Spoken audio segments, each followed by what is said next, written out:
What is up? We are Wrestling Maniacs out there worldwide. I'm the host with the most, Mr. We Are Wrestling himself, the best one, Donnie, here with. What is going on? We are Wrestling Maniacs worldwide. It is Ben, Uncle Ben, America's favorite uncle, and welcome to a We Are Wrestling Extra. And today we're covering a pretty deep, educational, and a little bit of an inside look from the outside looking in of the life and legacy and career of Bray Wyatt. But before we get into that, Don, take it away. That's right. We are going to be talking about the latest Peacock WWE documentary that they did on the career of Wyndham Rotunda. But before we do get into that, if you're not a We Are Wrestling Maniac yet already, and you're listening to this, give us a 5-star review, not just any review, a best one review, and download the episode. Also follow us as well. That really helps. If you're not a We Are Wrestling Maniac yet already over on the YouTube channel, it's WrestleMania week. Lots of awesome content coming your way, including this Saturday and Sunday, WrestleMania Night 1 and 2 live watch-alongs. And if you're not a part of the thousands of subscribers, we recommend you to hit that subscribe button now, turn on the post notifications. Videos be coming out of nowhere like an RKO. And of course, you already know the grind is real. Let's rephrase that. Videos ain't coming out of nowhere like an RKO. It's coming out of nowhere like a Sister Abigail. Now the grind is real. I like that. Do it. Sorry. It's a Bray Wyatt thing, man. Hey, I respect It's a Bray Wyatt thing. But man, Bray Wyatt's documentary. So we do want to put a disclaimer out here. If you haven't watched the documentary, highly recommend you guys go watch it before you listen to our review, because we're going to be diving into this documentary from start to finish and talk about some of our favorite moments in the documentary and pretty much just go over Wyndham's career, because I think out of all the documentaries that WWE has produced since joining Peacock, which the only two I really count right now in the Peacock era is the Cody Rhodes documentary and the Kurt Angle documentary. This one was probably the most emotional, deepest documentary so far, I think. Oh yeah, I cried a couple times. I cried a couple times, man. And it wasn't even just like the fact of, partially it was kind of the fact of like, we're never going to get like really any new like Bray Wyatt content, like we're never going to get any more Bray Wyatt matches. And yeah, that's heartbreaking, but it was more heartbreaking in the fact of, his family lost, a son, a brother, a lover, a father, it's devastating. And if you felt lost in your life, man, it makes those feelings resurface. And, and if you're an empathetic person, you can't help it. So, it was really hard to watch in a lot of perspectives, but it was so thrilling to see where his mind really like creatively and how it functioned, and kind of seeing where he took a lot of his inspirations for the Bray Wyatt character, the Eater of Worlds character, and getting to see that inside, that little glimpse inside the mind of Bray Wyatt creatively. And then, leading up to eventually seeing his final masterpiece, which we never got to see on television until this documentary, but we'll get into that, man. Dude, the part that got me emotional was the kids at the park. Oh, absolutely, dude. That's the part that Absolutely. I just completely just got so emotional over, because it's just tragic for these young kids to lose their father. And it's so sad because there was so much more to life for Wyndham, and it's just so unfortunate 36, what man. happened. 36. Yeah. That's young, bro. That's literally a few years older than I am. And the thing is, like, it sucks because it shows it doesn't matter how young you are. It doesn't matter what kind of health you're in. It doesn't matter if one day you feel amazing, the next day you could have a torrential downfall, and it's It's sad, man. So it's one of those things that, you know, and even Triple H said it in the documentary, that life is hellacious, is incredibly short. It really is, and you have to really cherish every moment. And then seeing him through his kids is fuck, man. I know it's mind blowing, man, and Yeah. I think WWE did a perfect job on this documentary because when we go into these reviews with the Cody Rhodes, with the Kurt Angle, there's a lot of things, little things that we critiqued, including myself. And with this Bray Wyatt one, I can't critique one thing with this documentary because they It really really hit had it all. they really hit the nail on the head when it comes to everything with his creative frustrations, Husky Harris, his FCW run with his brother, which was something I was really hoping they were going to talk about because I feel like with WWE, they talk about the old school NXT a lot of the times in these, but they never talk about Florida Championship Wrestling. So to see Mhm. them actually really go into that with them being the It was a FCW different Tag Team era. Champions. I love that because I used to watch FCW back in the day, and I do remember Yeah. them teaming together.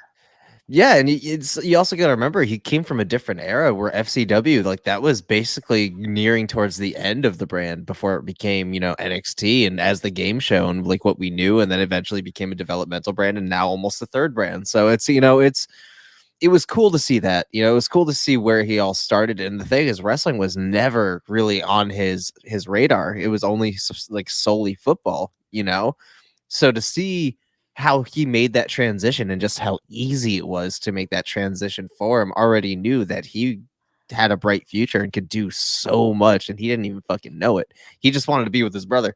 And I honestly, I respect that. And I respect that. that was so cool to see because we never got that on regular WWE television with And that Bo and pisses me Bray. off, bro. And that pisses me off so bad because I'm like, seeing that, I think that's another reason why it hit me so bad emotionally, because seeing how close him and his siblings were in real life, dude, fucked me Really up. close. It fucked me up. So when we were finally about to get both of them together in a program and on Mania, no less, it's that much more bittersweet and heartbreaking because, dude, their dynamic in real life was beautiful. It was beautiful. So I'm like, dude, almost like I don't want to make this sound like slander, but shame on WWE for not doing this sooner. Because I totally holy have to fuck. agree with you because while Like, Bray Wyatt was doing yeah. all of this just incredible stuff with the Eater of Worlds, Bo? all Bo is doing is believe. Like, oh my, they really missed so many Yeah. And opportunities. that was a Vince fucking thing, bro. 100% that was a Vince thing. And Yeah, because even I put nobody my and no, but you're absolutely right. It was a Vince thing because Hmm. even Bruce Pritchard said it during his interview because he is head of creative, and Mhm. he even was trying to find ways to bring in Bo Dallas into the Wyatt family and have something with his brother. And I feel like in this documentary, they did such an incredible job, like showing that relationship that we didn't Bro, get to see because Bray Wyatt said it. The reason he joined Florida Championship Wrestling and joined the WWE was because was he Bo went to Dallas. that one house show that Bo Dallas performed and he saw it and he's like, dude, I'm coming to join you. I want to be a Dude, wrestler. and I can already hear that just very husky belly laugh to follow. I can hear it. Just like, I'm coming. Oh, I'm coming. But like that's another thing that just it pisses me off so bad because I'm like, dude, they could have been the next Matt and Jeff Hardy when it comes to like the brothers of wrestling and what they could have done creatively together. If you put their minds together and let them play it out on television, bro, they keep talking about how Bray just needed something to harness him into one idea. That could have been Bo. That could have been Taylor Rotunda to just reel him in and be like, all right, you know, let's get both of our minds, set this on this one goal, and just let it fucking flow. That he could have been his anchor. And that's the one thing that actually pisses me off about it is in Yeah. FCW, when I was watching FCW around the time when they were the tag team champions, The Rotundo brothers? don't fix something that's not broken. And Fix the they had gimmick, but such not the great team. chemistry.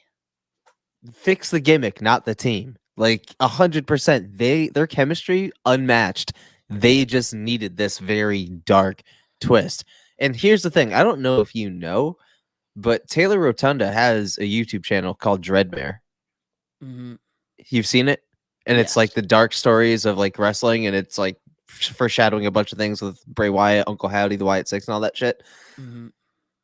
I can tell just by voiceover that Bo is still trying to find himself character wise, but that's good. And I think that it's good that WWE is allowing him to experiment on this kind of thing and really allowing him to harness in this character that he's going to bring to the table as Uncle Howdy or whatever kind of entity he does to carry on the Wyatt legacy.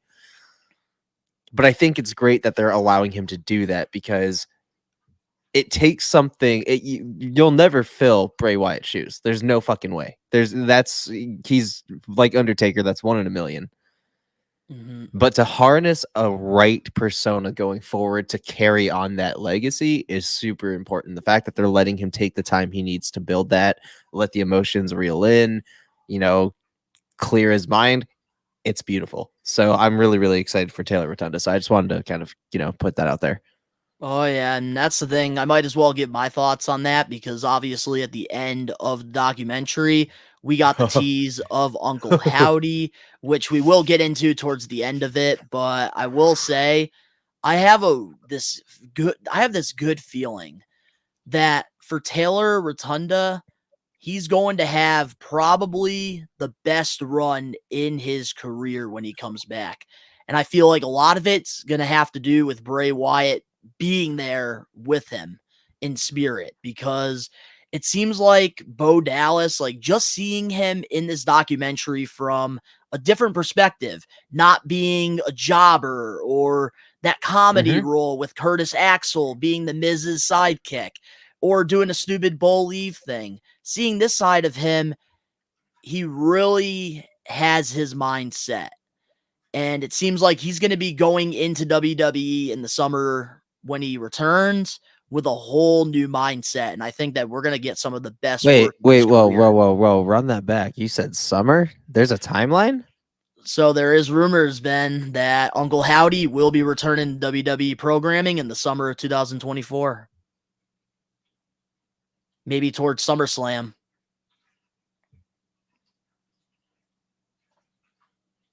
Yep, that's why they did the That tease at makes the me end. very happy. That makes me very happy. So what I'll say is I hope that he takes this time to really reinvent himself because he's going to need to. He's going to need to. If this is something that he wants to do, then he's going to have to put his all on it. And I think that we are about to see the rise of a new main event star, if that's the case. And I think that we're going to see something beautiful come out of this. And if it's the case, man, it was always destined to be. And I'm really, really excited for him. I am as well. And I'm glad that WWE really gave the Rotundas time to just be away from the outside world and to really take that time to reflect.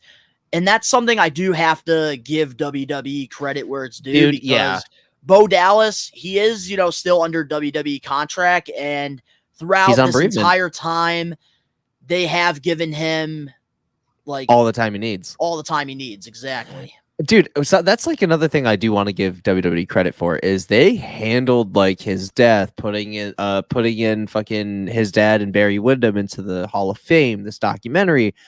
They did everything right to possibly provide for and to make this family feel comfortable and not consumed by the pressure of wrestling fans and the media and all that shit during what is a very difficult time for a lot of people, but it's not any more difficult for anybody else other than the family. So I really do have to give that to WWE.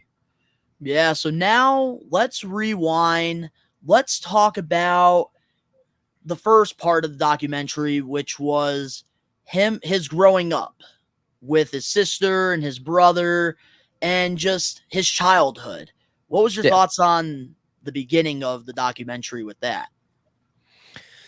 So, when it comes to documentaries in general, the beginning is super important, if not the most important formula of the entire thing, because that's what sets the tone for the entire documentary and the entire direction of, how is this whole thing going to go? And it also sets the pace for it. Um, and I love that. I love that, it focused a little on his dad at first, and then, they started from the very beginning is what I'm saying. Like, they started from the beginning. So, and I think that's kind of fucking awesome.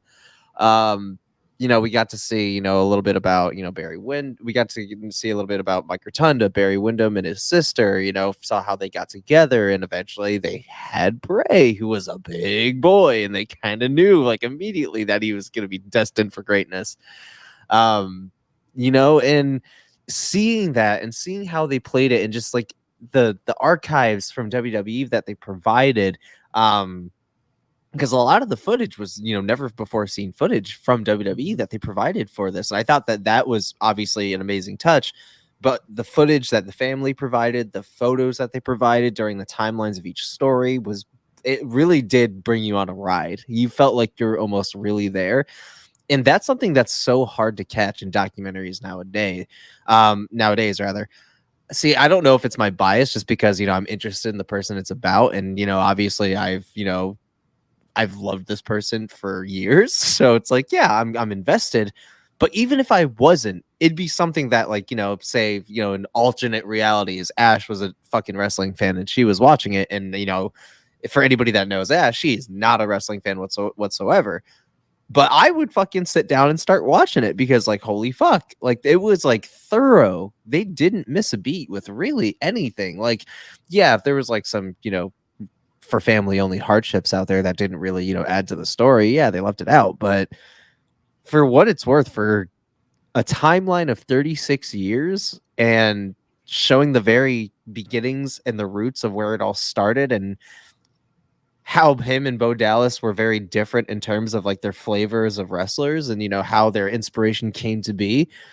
I love finding those things out about people that I look up to and that people that, I watch on TV, whether it's actors, wrestlers, musicians. I love seeing the history of that person and what molded them to be as creative as they are and where they found their inspirations, because you can also really relate to that person, which again makes it so much harder watching the documentary, because it's like you're starting to almost bond with this person. You start to really find yourself in this position, and then you just kind of become vulnerable. So when it came to that first part, man, if you want my just direct answer, was probably the one word I can use for it is cinema, because it felt like I could honestly see somebody doing an actual real life story movie on Bray Wyatt, and I want that in the future.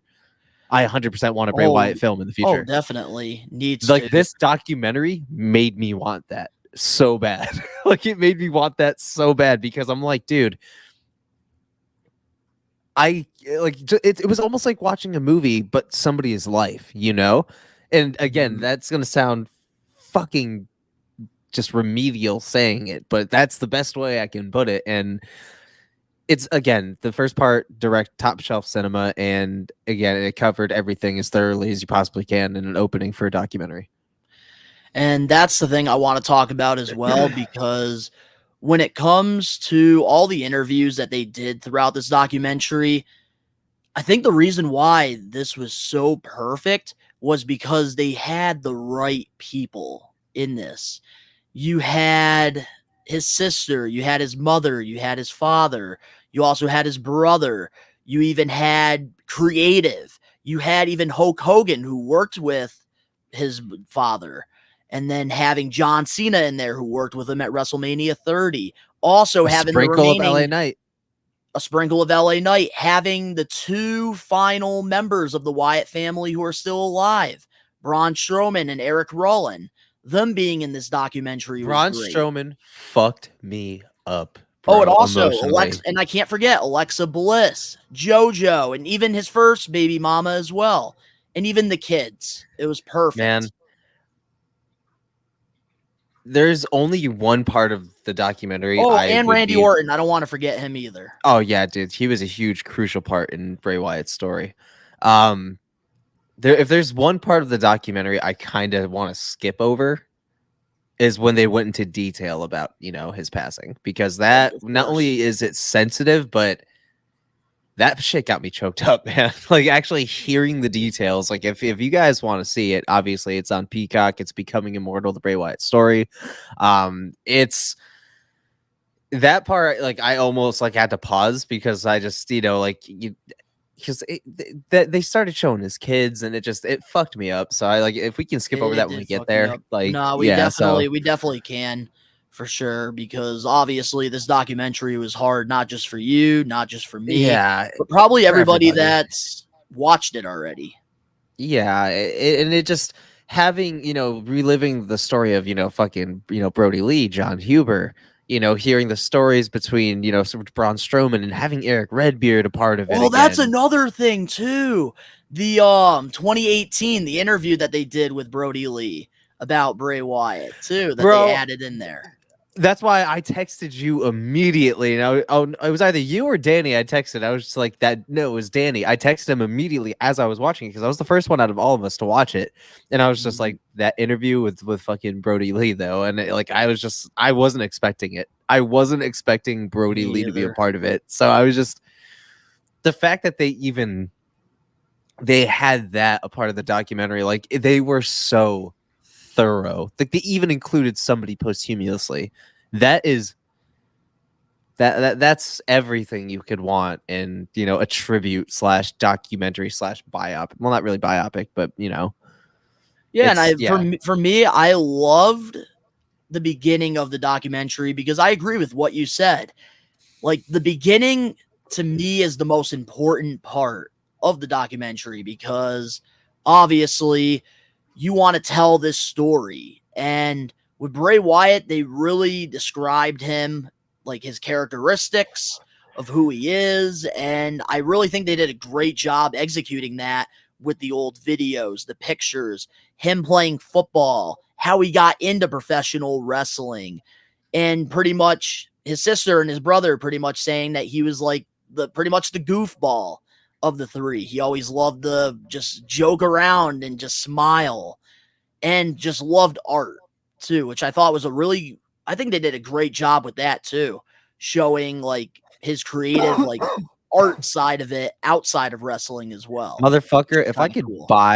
if I could buy one of his doodles, I would pay money for that shit, dude. Just one of his doodles. Like, even if it was just on a little piece of paper, dude, I would have that framed, and that would be one of my prized possessions for life. Just because Bray Wyatt, again, and again, it's so fucking sad, and it's such a horrible thing, And I'm speaking on, like, the perspective of us wrestling fans now.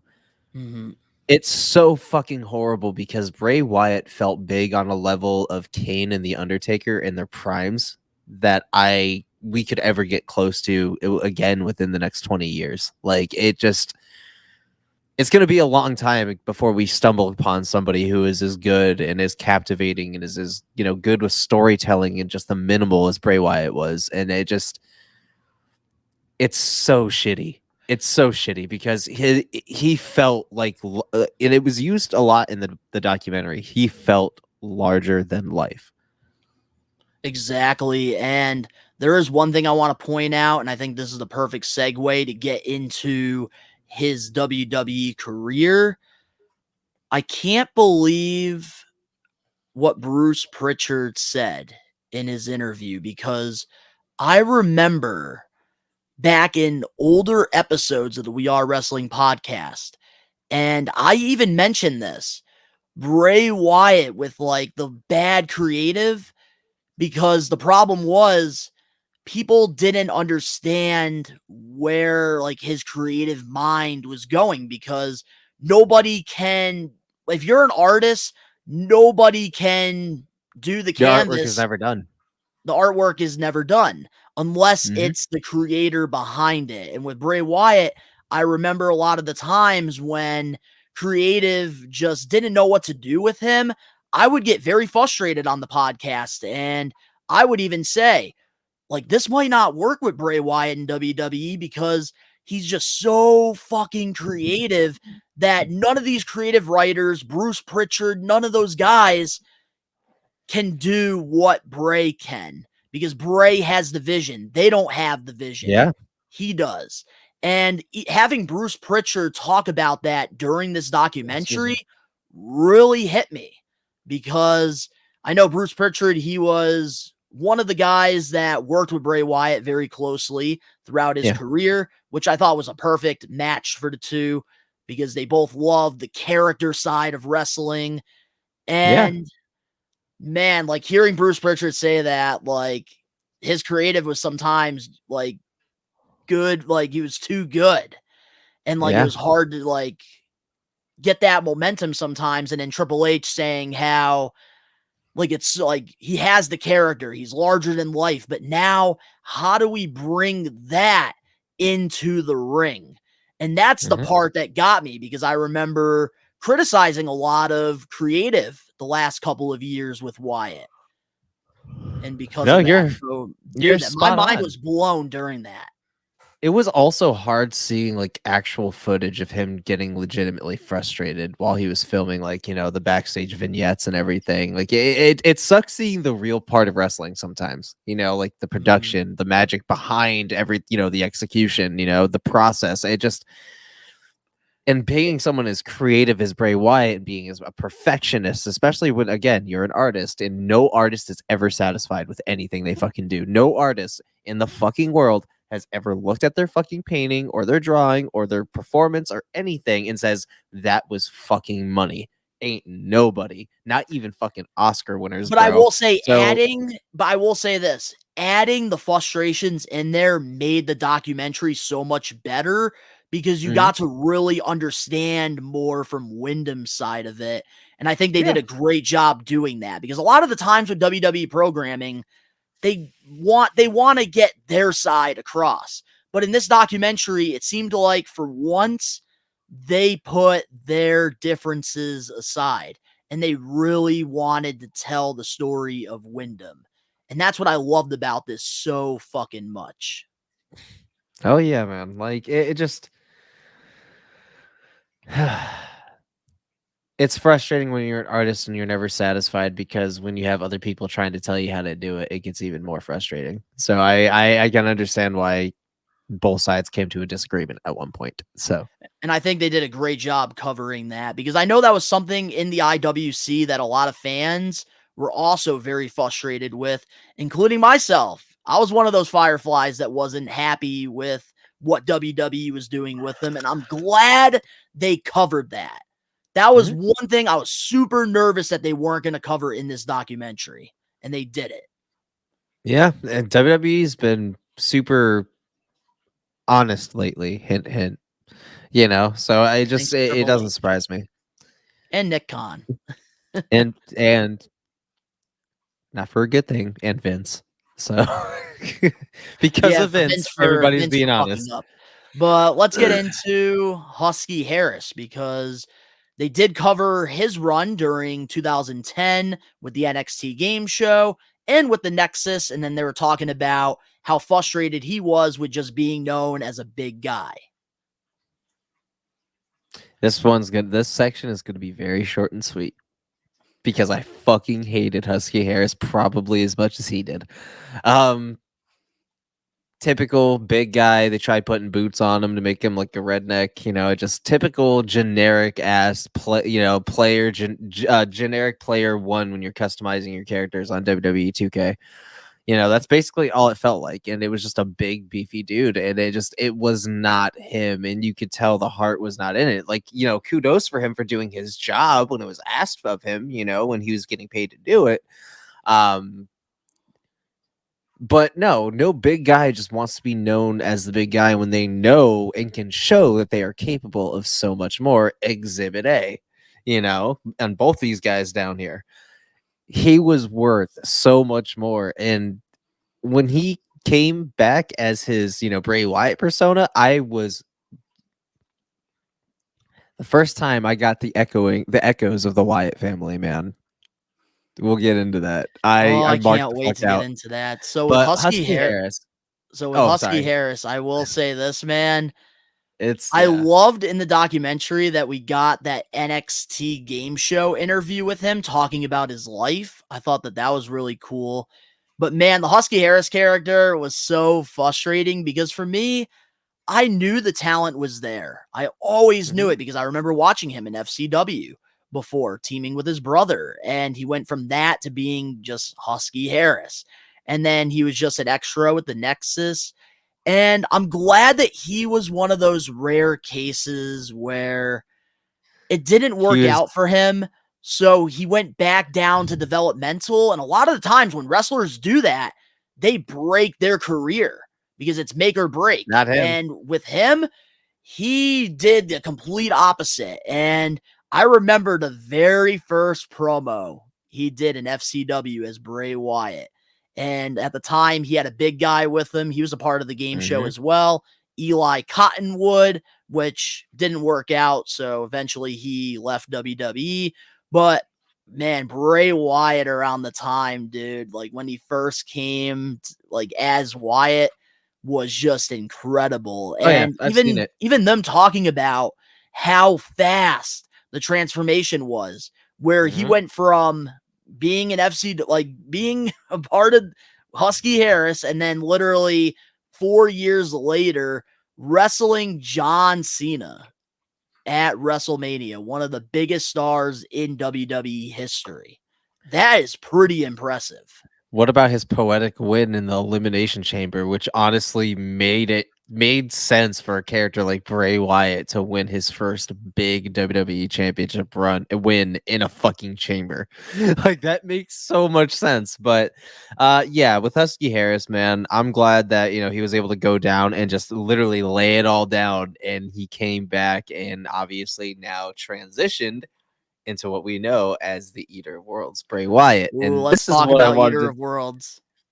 This is what I wanted to talk about when I got the echoes of the Wyatt family for the first time. And immediately I knew, and I was immediately sold into the idea because one, I couldn't fucking believe it was Husky Harris, first of all. Like I knew it was him, but I just could not fucking believe the difference. One. Two, and mind you, it was only like fucking 2 years later, not even 2 years later, that he went from Husky Harris to straight up Eater of Worlds Bray Wyatt with the Wyatt family. Yep. That was one of the fastest. That was one of the fastest developmental call-ups ever in WWE. Bro, it was not long. So because I believe he did that in 2012, and then he got called up to the main roster 2013 of that summer. That's what I'm fucking saying, bro. It was quick. And what sold me immediately on the fact that I'm like, yeah, I love this, and Bray Wyatt immediately became one of my favorite wrestlers of all time, was because of that resurgence, because immediately I knew that the Wyatt family was a direct fucking playoff of the Texas Chainsaw Massacre family.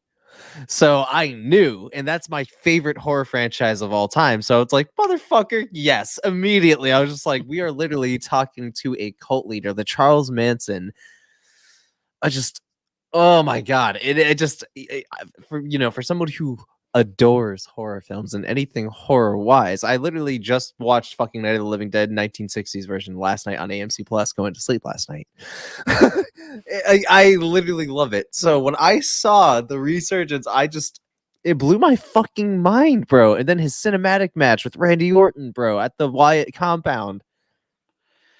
Dude, with Bray Wyatt, man, with the Wyatt family, I think Luke Harper and Eric Rollin were perfect for the group. And I loved how they talked about like the sheep mask idea with Eric, how they were just going through a bunch of random masks, and then the sheep. Wyatt was like, that's it right there. That's it right there.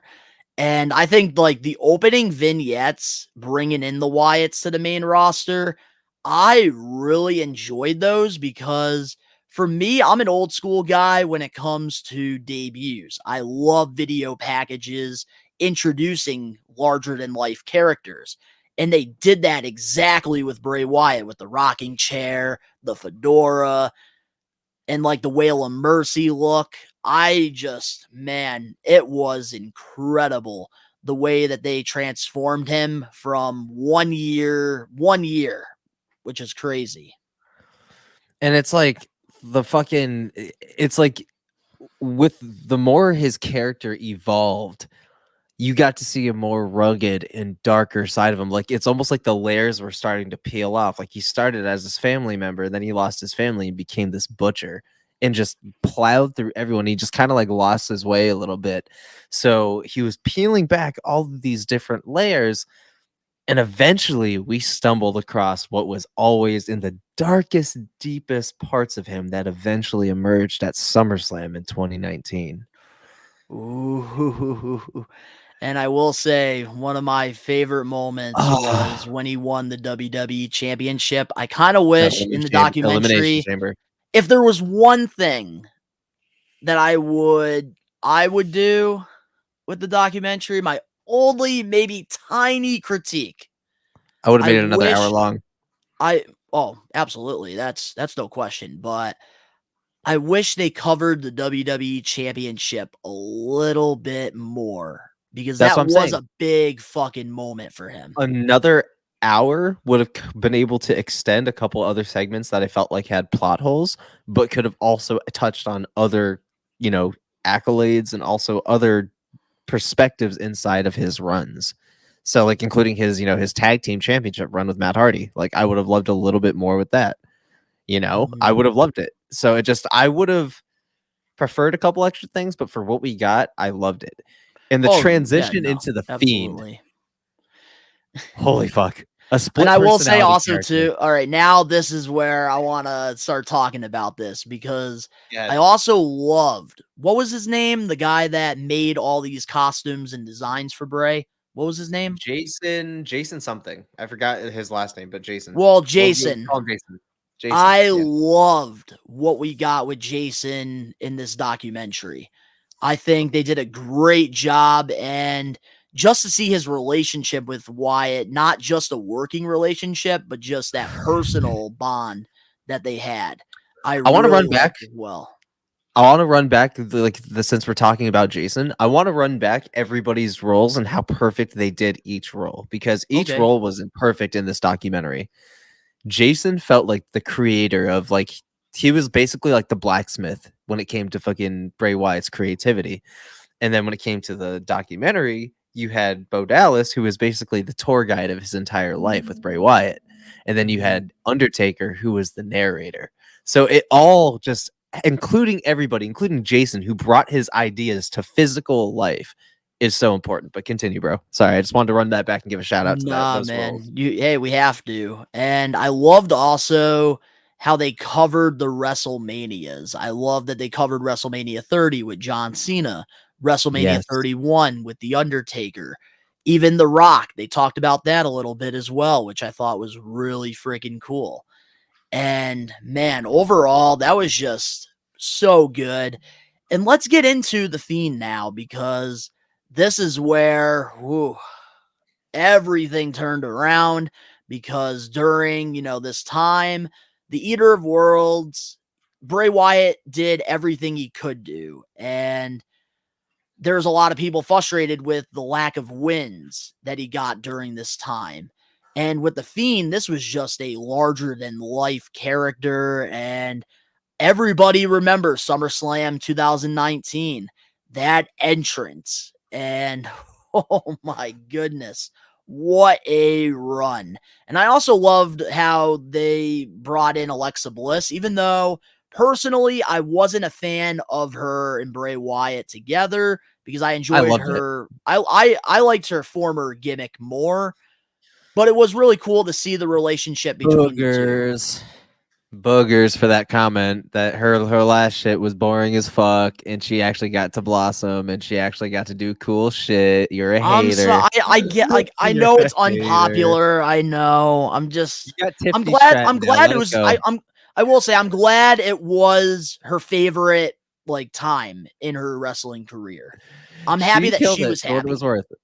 Yeah, for what it was worth, she killed it. But you And got Tiffany Stratton now. I You will got say that. this, it was fucking stupid what happened at WrestleMania that year when they decided, let's have Alexa turn on Bray Wyatt.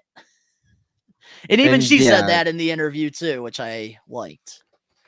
Yeah, that's when things were going off the rails, and that was just after shortly after, rather, like a couple months after John Huber had passed away. He was already spiraling outside of the real world at that time. So it's like you can't really expect the world. If you struggle a lot in your outside life and you get too buried inside work, you're looking for a fucking explosion, man, and that's exactly what happened.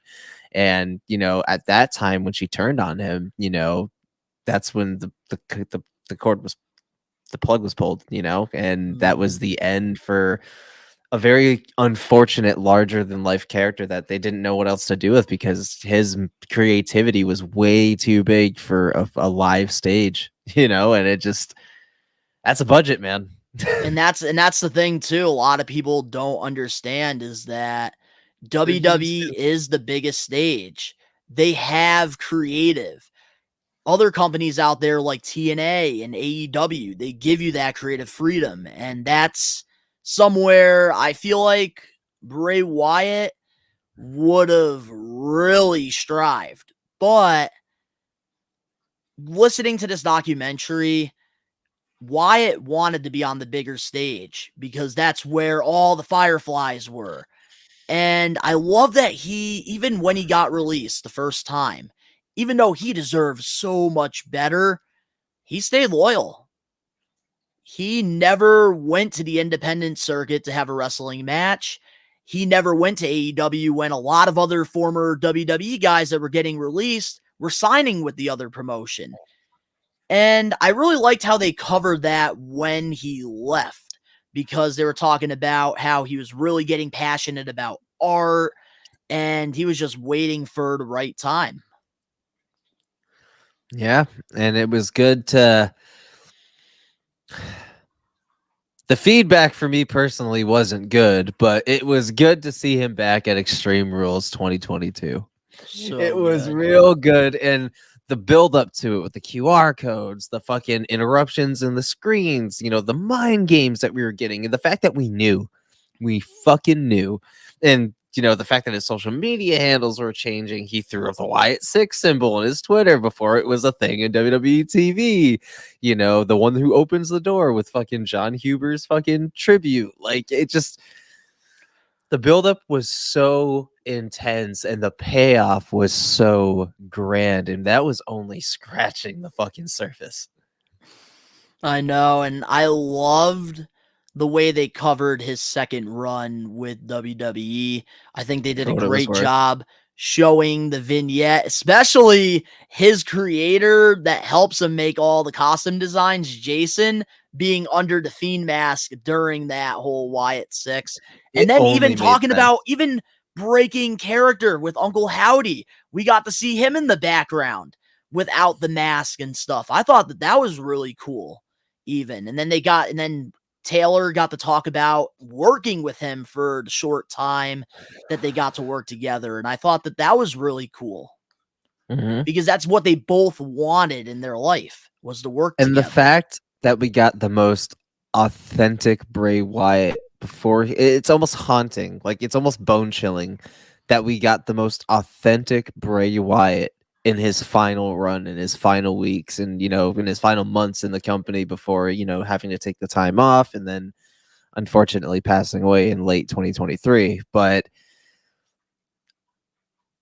seeing just how genuine he was with the fans, how authentic and just sincere his promos were, and all the physicality and just the theatrics that went into everything he was doing week by week, it felt like we were building for something so much bigger than what we were eventually, unfortunately, got so cut short. But man, just the intensity and just the a little amount of time we had him back is an intensity we haven't felt in wrestling in years. And it's the biggest what if probably I'll ever have in pro wrestling history, aside from Eddie Guerrero, who was, again, Bray Wyatt being the first active roster member passing away in 16 years. It was big. And around the Yeah, same age, too. I know, which 22 years is off. just sad. And they both involve the heart too, which is unfortunate. Mm-hmm. But man, I think this second run, it definitely could have been better. And I feel like that will always be the biggest what if ever. Fuck. But it's still cool that at least Ah, we but it's still cool that we at least got it. Because hey, having at least almost a year of Bray Wyatt than having nothing, I feel like definitely worth it. it wasn't even a year, man. It was only like 4 or 5 months, not even half a year. Wait, Extreme Rules was November October, was October, and he took time off November, after December, In January, February. February. Yeah, it was 4 months. Damn. February 23rd, 2023 was his final match. That's Um, crazy. but before we go any farther, I just want to give a hellacious big fucking shout out to LA Knight. I need to give him a hellacious shout out because he gave Bray Wyatt's final feud the entertainment and the resurgence that we needed. It put LA Knight on the map in WWE. It put fucking a beautiful short bow on the end of Bray Wyatt's legacy. And they both looked like they were fighting in space, bro. They were among the stars every time they fucking got in the ring with each other, even on the mic, whether it was backstage, whether it was altercations, if it was segments in the ring. It didn't fucking matter, man. I have to give props to LA Knight and also his great tribute match and promo right after his passing. I have to give it to him, man. There was nobody better that I could have like wanted by chance to be his final opponent in final feud. Exactly. And also, I will say too, what got me was the funeral as well. Seeing like all the artwork Yeah, and yeah. seeing all of them dressed up in red His and urn was stuff. beautiful. His It urn was was so beautiful. beautiful. The The flame. flame was gorgeous, man. Like that was a beautiful service. Absolutely. But man, overall with this documentary, before we get into Uncle Howdy's potential return and fantasy book it, overall with this Bray Wyatt documentary, what was your biggest takeaway from it?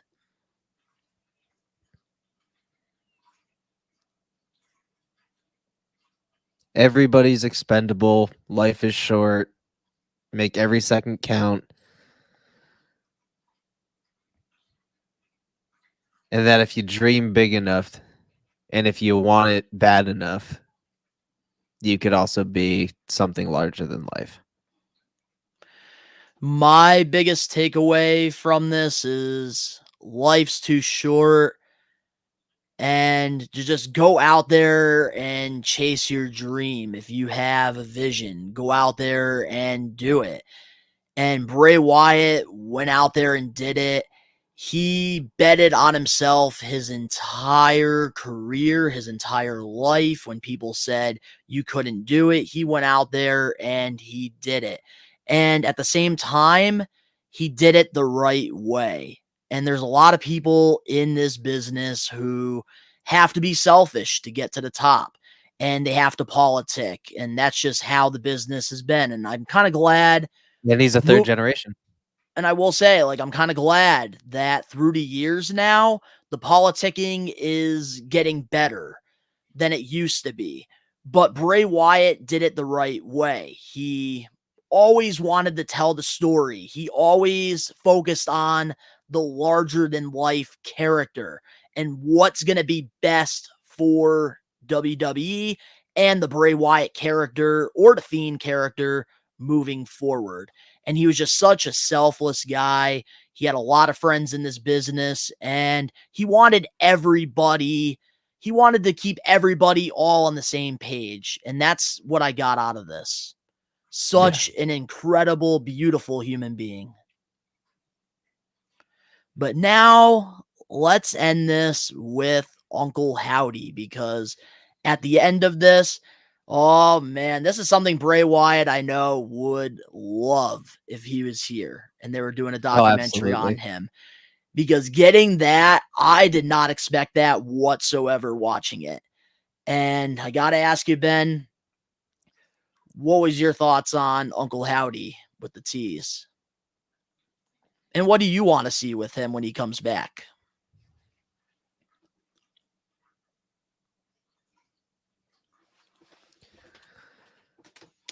One, I love me some good old horror movies, and I love me some good cliffhangers if they're done right. What a cliffhanger that was. As we saw, on live television, the lantern went out. It was a very somber feeling for all of us wrestling fans. But to see it turn on and then seeing the silhouette of Uncle Howdy, it gave a little bit of spark of hope, and knowing the story behind it, and then knowing what we know, seeing what we've seen. I'm excited for Taylor Rotunda. I'm excited for what this means for us fans, and what we're gonna get out of the story and how it's gonna take a left turn, and we're going down a different avenue now to keep Bray Wyatt alive. As to where we're gonna go and who we're gonna go after for the first feud, I honestly couldn't tell you, but there's one of two options, but I don't know. It's hard. First option that I would see is either one, Bobby Lashley, because that was second. That was who we were building at after LA Knight before everything went down. Mm-hmm. Or circling back to LA Knight. That's the only thing that I can Ooh. see is circling back to LA Knight. That's the only That thing would that be I can think of. interesting.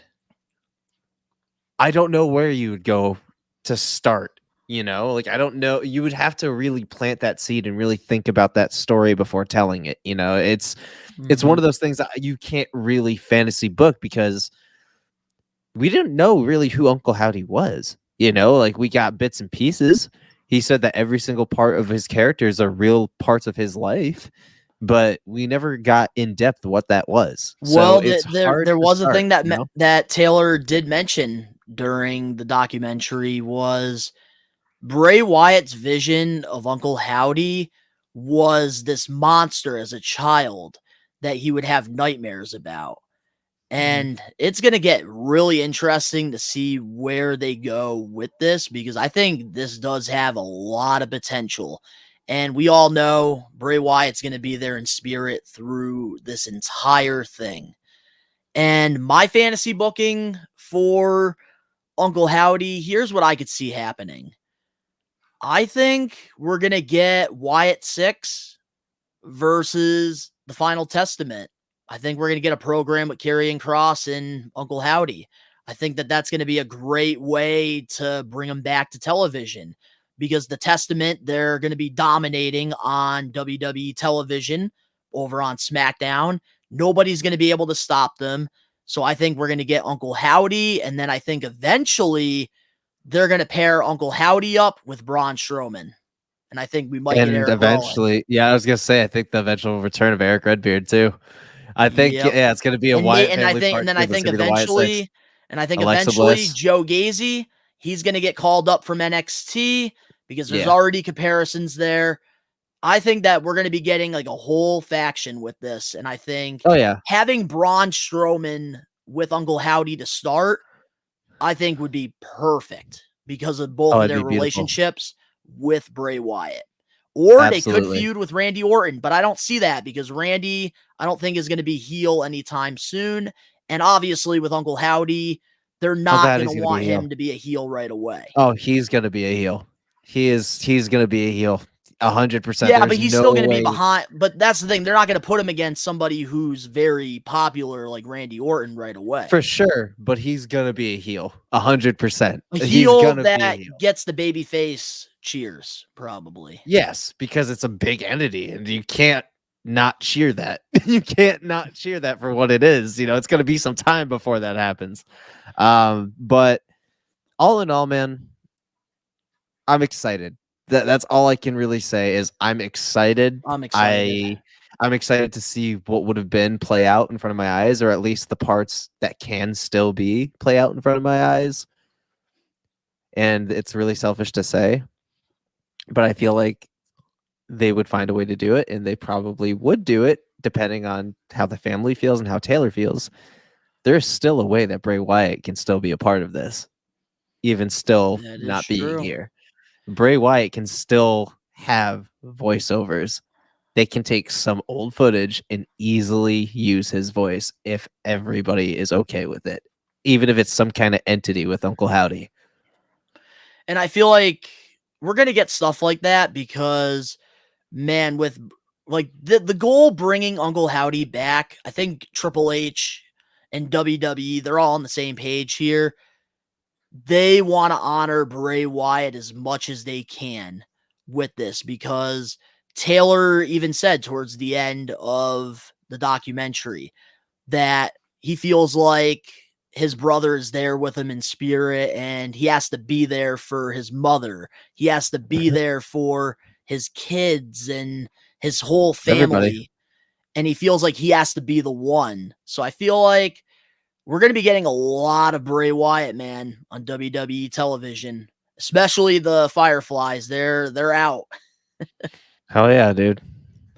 But there is one thing I did forget that we should talk about before we close this extra off. The what if, because before we got the Uncle Howdy teaser, Jason showed what the Fiend version 2 is going to be. Because we got to see the lantern with the Fiend on it with the moving eyes, which I thought was really freaking cool. And then just all of like the Easter eggs that were in his new gear, having like his kids' names and then having the Mockingbird in honor of JoJo. The wedding date and the stitches. Yep, the wedding His date with the anniversary. stitches. Dude, such a creative individual. It would have gotten real fucking fast, bro. That's all I can say. It would have gotten real fucking fast, and that shit would have been the thing of fucking nightmares, dude. That's all I gotta say. You know, I can't believe this. I know you and I weren't thinking this. I don't know if there was other wrestling fans that thought this. I didn't think we were ever going to get the Fiend back, and the fact that Wyatt had that planned to bring back the Fiend, bro, is just so mind-blowing. Well, here's the thing, though. I actually did know that. I did. I actually did expect it. Oh, and you did? I actually knew for a little while because there was the rumor of what his new character was going that was circulating months prior to him passing away, that he was bringing back the Fiend and that he was already going into like, you know, ideas and putting it together. And people were pissed about it because like the Fiend, they're like, oh my God, just do something different, X, Y, and Z. But apparently the rumors were true. So that's what confirmed it for me. I was just like, oh shit. Well, that's the direction that they were actually going. So I did know about it before it happened. But I was shocked to actually see it and like see that it was actually done. Yeah, because like, oh, with Bray Wyatt, man, I thought that like we were gonna get a whole new character in the process. Same, of it. I did too. But the fact that like that freaking costume was just so beautiful. And the fucking jacket, did you see that fucking how crisp that fucker was? Oh my God, dude, he would have came out looking. Oh, I would have called him Unk. Dude, that jacket and just it looked like what the Fiend should have looked like all along. Like it was like the finished product. Like it looked like what version 1 was supposed to look like all along.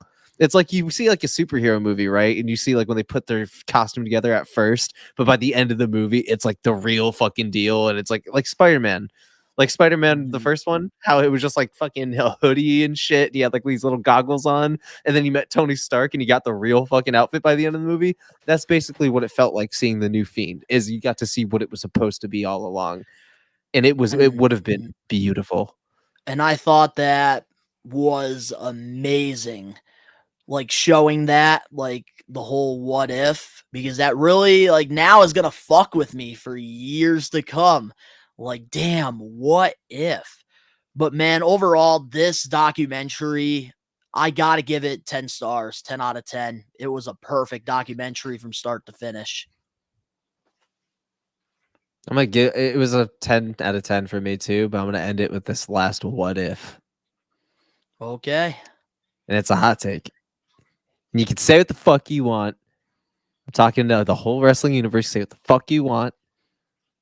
But what if that's not the final time we see that outfit? What if one day we see the Fiend Braun Strowman? Ooh, I don't know, man. Shit looks like it was made for a monster. So I just if he could find a way to channel almost like his inner Kane, it could be sellable. And I would honestly be fucking for it. I don't know. We're gonna have to wait and see, but what a documentary. Let us know in the comment section below your thoughts on this, watching it. I thought that this was the best documentary WWE Peacock has put together so far. If you guys enjoyed this Bray Wyatt documentary review, Becoming Immortal, make sure to smash that like button now. If you're not a We Are Wrestling Maniac yet already and you're listening to this, give us a 5-star review, not just any review, a best one review, and download the episodes and follow us. If you're not a We Are Wrestling Maniac yet already over on the YouTube channel, lots of content coming out of nowhere like a Sister Abigail. Hit that subscribe button now, turn on the post notifications. The link's down in the description below. You can go follow Ben and I over on our social medias and other YouTube pages. All that down below. Remember, We Are Wrestling this Saturday and Sunday. We'll be doing a back-to-back WrestleMania 40 watch along. So if you're looking for somebody to watch this, the biggest event with, we will be there. And we do pay attention to our chat as well. So you're not going to be alone. But to all the We Are Wrestling Maniacs out there worldwide, we are taking over. Peace.